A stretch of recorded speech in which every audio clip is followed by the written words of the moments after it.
Well, we start here. Tonight, we are taking a closer look at the challenges of immigration. Becoming an American citizen can be expensive, time-consuming, and complicated.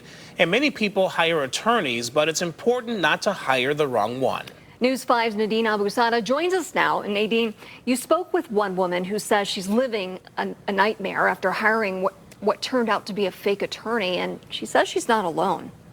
Yeah, Tara and Damon, it's actually a bigger problem. Now, the woman you're about to hear from has an expired visa and is now considered undocumented because she fears deportation.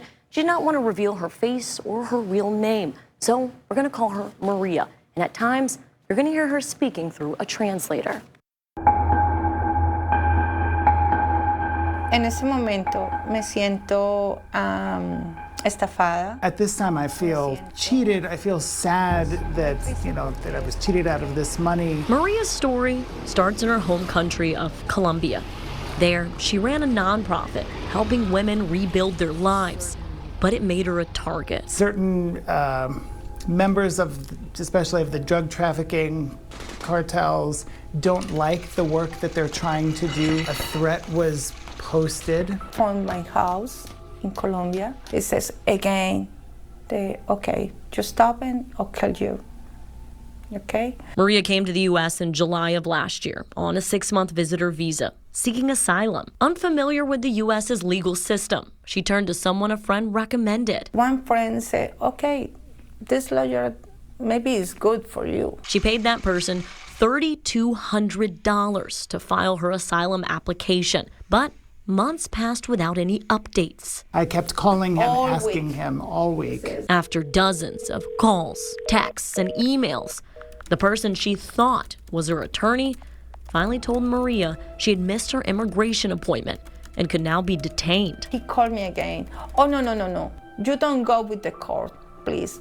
But there may be arrest for you. That's when she learned that person was not a licensed attorney, but actually a notario. What is a notario? A lot of Latin American countries have notaries or notarios, and they are attorneys in their home country, but they are not attorneys here in the U.S. Stacey Cozart Martin is a real U.S. immigration attorney who's now representing Maria. Martin says lately she's seen more cases involving notarios. They're targeting and preying on a very vulnerable population because they know they can. They speak the language. The Federal Trade Commission didn't want to comment on notarios, but they did note the most common type of fraud is imposters. And their data shows that from last year to this year, specifically, immigration fraud complaints had tripled. Well, if you can find them, you can report them, right? Alexander Kewick, director of the Immigration Clinic at Case Western, tells us notarios are hard to catch. Notarios, when they fill out paperwork, they're not putting down their name and address and contact information. They're filling out paperwork, taking money from a group of community members, and then skipping town. We've seen people miss the 1-year deadline for filing for asylum because the notario has said, oh, we've submitted your application, but there's no proof of it with the system. Bernie Marino is also a native of Colombia who became a U.S. citizen and then a U.S. senator. We asked him if the federal government is going after these notarios and whether they would offer visa extensions to their victims. It hinges, as you know, on a lot of variables. Number one, did they enter the country legally or illegally? Did they falsely claim asylum when clearly they knew they were not refugees?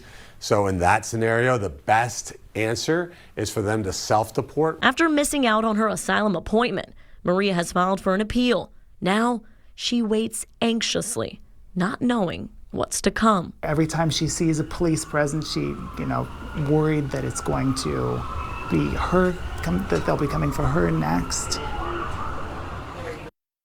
And Nadine is back with us. You've been bringing us a multitude of stories related to immigration. And talk to us here about the number of immigration fraud complaints. You say they have tripled from year to year, but how do they know that exactly?